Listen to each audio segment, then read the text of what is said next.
नमस्कार दोस्तों, स्वागत है आपका मेरे चैनल पे। दोस्तों, जैसा कि आप जानते हैं कि रशिया और यूक्रेन के बीच में वार चल रहा है। ऐसे में जो देश रशियन वेपन सिस्टम का इस्तेमाल करते आ रहे हैं उन्हें प्रॉब्लम हो रही है इनके ओवरहॉल में, इनकी मेंटेनेंस के अंदर। और उन्हीं में से एक देश है इजिप्ट, जिसकी एयरफोर्स रशियन फाइटर जेट का इस्तेमाल करती आ रही है और अब वह इंडिया की तरफ देख रही है अपने फाइटर जेट को मेंटेन करने के लिए। आज इसी के ऊपर बात करेंगे। चलिए दोस्तों, शुरू करते हैं।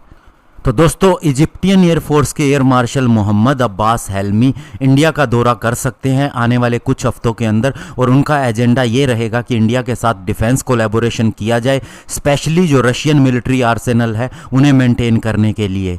और इजिप्ट को प्रॉब्लम इसलिए आ रही है क्योंकि रशियन सप्लाई चेन के ऊपर बहुत ज़्यादा दिक्कत आ गई है, सैंक्शन की वजह से और अन्य फैक्टर की वजह से, क्योंकि यूक्रेन के साथ उसका वार चल रहा है।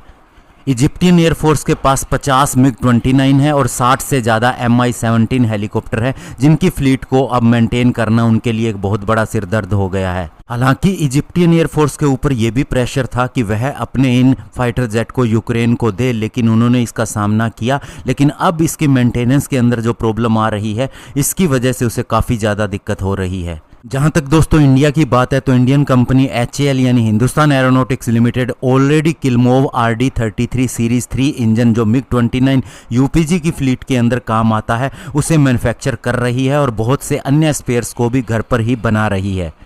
और HAL की उड़ीसा के अंदर एक फैसिलिटी है जिसके पास टेक्नोलॉजी है RD-33 इंजन को मैन्युफैक्चर करने की, क्योंकि इसका लाइसेंस प्रोडक्शन के लिए एक करार हुआ था इंडिया और रशिया के बीच में 2006 के अंदर।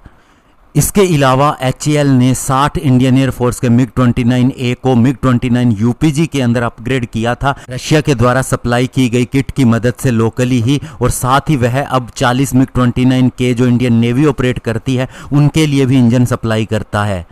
तो ऐसे में कहा जा रहा है कि इजिप्टियन एयरफोर्स के चीफ HAL की फैसिलिटी को भी विजिट कर सकते हैं और साथ ही वे तेजस ट्रेनर एयरक्राफ्ट के ऊपर भी फ्लाइट ले सकते हैं, क्योंकि दोस्तों HAL की तरफ से इसका लिफ्ट वेरिएंट उन्हें पेश किया गया है, क्योंकि उन्हें 70 एडवांस जेट ट्रेनर की रिक्वायरमेंट है। और इसी के साथ में एवियोनिक्स का भी पैकेज दिया गया है और स्टोर मैनेजमेंट कैपेबिलिटी के लिए भी कहा गया है, ताकि उन्हें एक कॉस्ट इफेक्टिव ट्रेनिंग सिस्टम मिल सके। तो ऐसे में दोस्तों बहुत कुछ कार्ड के ऊपर है, देखना होगा कि इजिप्टियन एयरफोर्स के चीफ के दौरे के बाद क्या निकल के आता है।